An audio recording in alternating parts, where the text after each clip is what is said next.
You're listening to The Marne Report.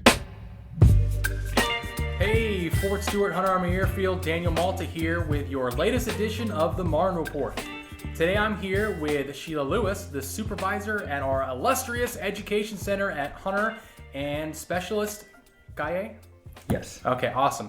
And he is a local soldier who's got a kind of interesting success story. Specialist Kaye, I hear you were able to raise your GT score. Can you tell me about how you accomplished that? Of course. I spend almost around 5 hours every day to study, from making flashcards for the vocabulary, completing all my daily homework from math and English, and also researching online a little bit more in depth about the topics that I was struggling with. My mom actually was a math professor for so many years, so she was the one helping me a little too. Oh, that's great. So you got family involved? Oh, yes. Now, obviously, a lot of it was based off of how hard you were willing to work, but there were services at the education center that you used? Oh, more of the professors, yes. They send me a lot of resources, a lot of pages that we can go and check, and that's still what I meant, we're going online. So Sheila, when it comes to this process of increasing your GT score, what does the Ed Center necessarily do? How do you guys help? So we actually offer a basic skills education program, which everyone refers to as BSEP. And here at Hunter, it's a actual virtual course with the instructors at Stewart, but we have a classroom set up with the computers and cameras, so the soldiers that are sitting there actually can see and speak with their instructors at Stewart. It's a 5-week program. It could be morning or afternoon. It's a commander's program, so a commander has to approve the soldier to attend. But it's a partnership that we've developed with Savannah Technical College that's providing the instructors.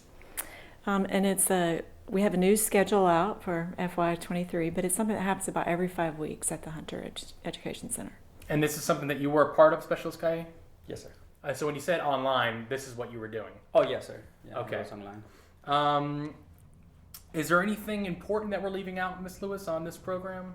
I think it's a great opportunity. Obviously, one of our most exciting days at the Education Center is when a soldier gets to test with their Armed Forces classification test, and they're able to meet their goal and raise it. Soldiers, I just always recommend when I'm speaking with them to make sure that it's a priority, because it is kind of their place of duty for the total 5 weeks.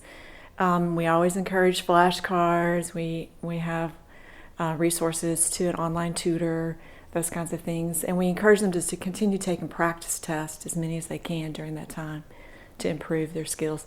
Taking a test is a skill set like anything else, so kind of preparing them to take that test again. Wait, so you got to do this instead of going to work? Yes, in the mornings. Well, I choose afternoons, actually. Okay. Yeah. So that's kind of neat. So it wasn't necessarily all on your own time?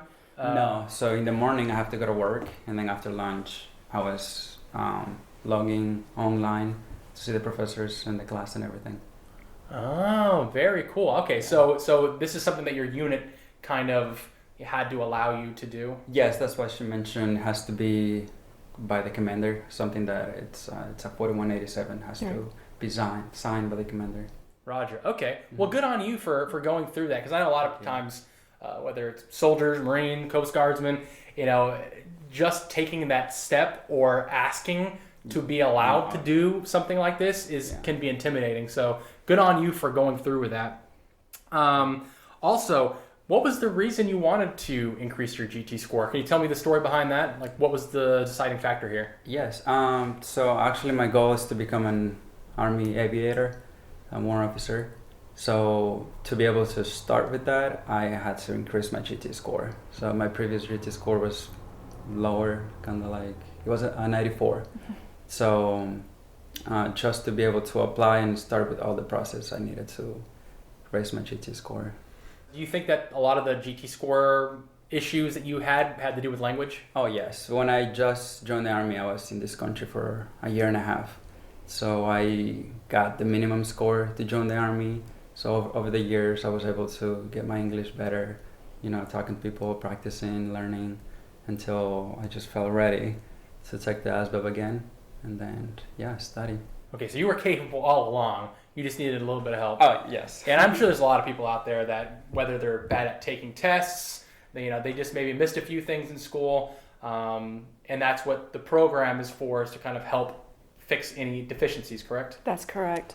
Really just, they take a like pre-adult test when they enter, and kind of identifies those areas that they need to focus on. Sometimes it's, English as a second language. Other times it is math, as many adult learners. Sometimes when we're not using math, we lose it. So it's just a refresher in those areas. So, Specialist Kaye, when we're talking about what made the difference, what do you think made the difference when it comes to the training? What was that one thing with all of this that kind of set you up to success? Like, what was the one thing that made the biggest difference in this whole process?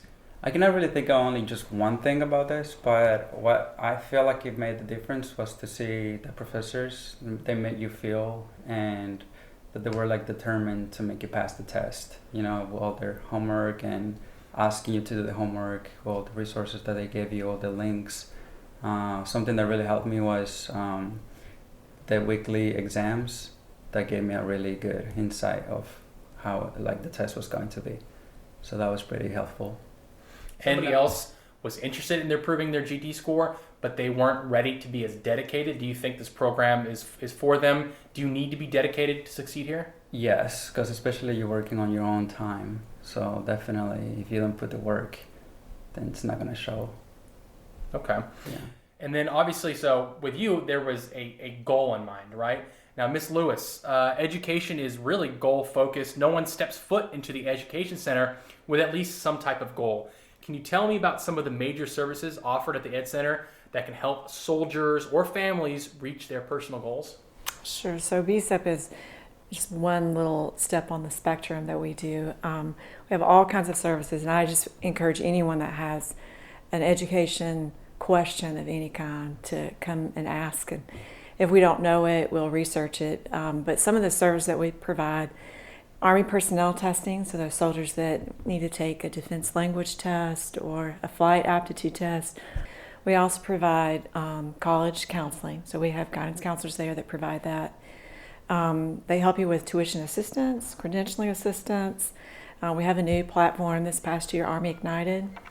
So we help soldiers kind of navigate through the new program. And I know you guys have a lot of different colleges there as well. So you We can do. take college classes at your Ed Yes, Center? so we do have memorandum of agreements with 5 on-post schools, and they have representatives from each of those schools. Savannah, Jimmy mentioned Savannah Technical College offers a variety of technical programs. Central Texas College is most of our associate level, and then we have Columbia College offering our bachelor programs. Embry-Riddle is our aeronautical school, and then Webster University provides our master's programs. And there's a rep in the Ed Center for all of those schools. But the world is wide open for soldiers because of distance learning and online classes. They could choose really any school that they'd like to attend. Now, Miss Lewis, these counselors that you mentioned, do they just place you in a school? What exactly will they help you with? So so I have the best counselors in the Army, right, at the Hunter Ed Center. They're very helpful, very attentive.